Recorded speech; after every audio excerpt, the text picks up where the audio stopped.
Hello everyone, this is Mahesh, and in the previous lecture we were talking about time dilation.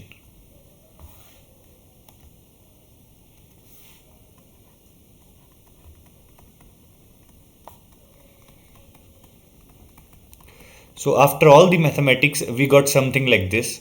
Let me write it down.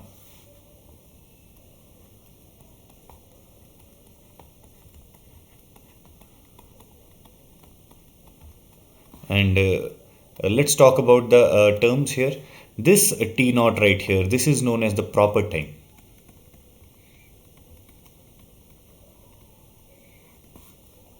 This T, this T right here, this is the dilated time. And this V, this V is the velocity with which something is moving, and of course this c is velocity of light.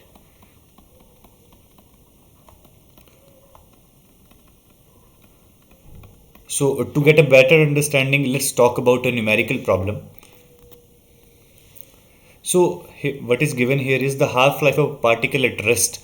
So when something is at rest, you know very well that we are talking about the proper time. So proper time is given to be 1.78 into 10 raised to the power minus 8 seconds.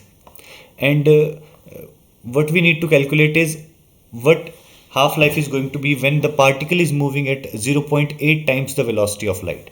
So velocity is given to be 0.8 times velocity of light, and let's mention the units meters per second. So we are interested in calculating the new half-life, that is the dilated half-life. So using this relation, T equals T naught upon root 1 minus V squared upon C square. All you have to do is plug in the values. So this T naught goes right here and this V goes right here. So you know what to do next. In the next step, T equals 1.78 into 10 raised to the power minus 8 upon root 1 minus 0.8 c squared upon c squared. So this c gets cancelled right away, and in the next step you are going to get something like this: 1 minus 0.64. So this is a very simple mathematics, and after solving this you are going to get something like this. So this is our answer here. So this is the mathematics part. I'm going to leave it to you. Just for minus 8 seconds. So you can see, you can compare the times. The rest, the proper time was like this, and you can clearly see that time has increased certainly and time has dilated. Let's talk about another problem.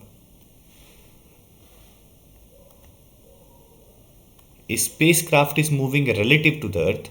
An observer on the Earth finds that between 1 p.m. and 2 p.m., according to her clock. So the observer, which is at rest, and according to her clock, we are talking about the time between 1 p.m. and 2 p.m.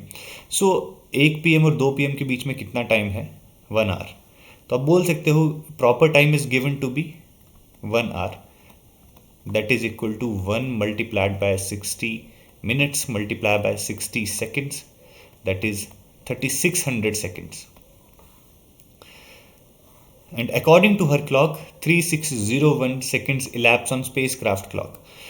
इसका मतलब क्या है कि spacecraft जो move कर रहा है उसकी क्लॉक पे 3601 सेकंड्स elapse हो गए हैं. सो t is given to be 3601 seconds. Now we are required to calculate the velocity of spacecraft. So again it's quite simple. All you have to do is plug in the values.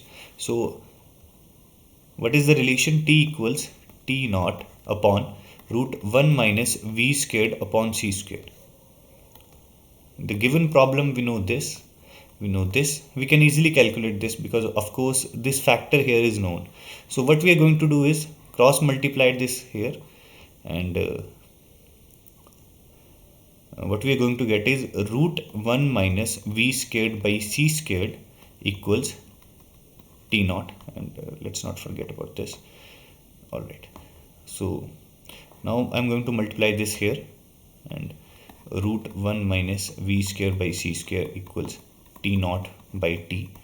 What I can do is, to make things simple for me, I can square both these sides to get rid of this square root. So on squaring,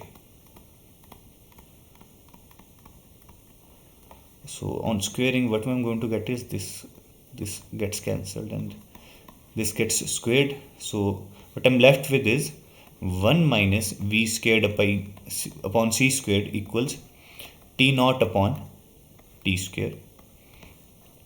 And what I can do is, I can move this factor here and I can move this factor here, and I will get 1 minus t naught by t squared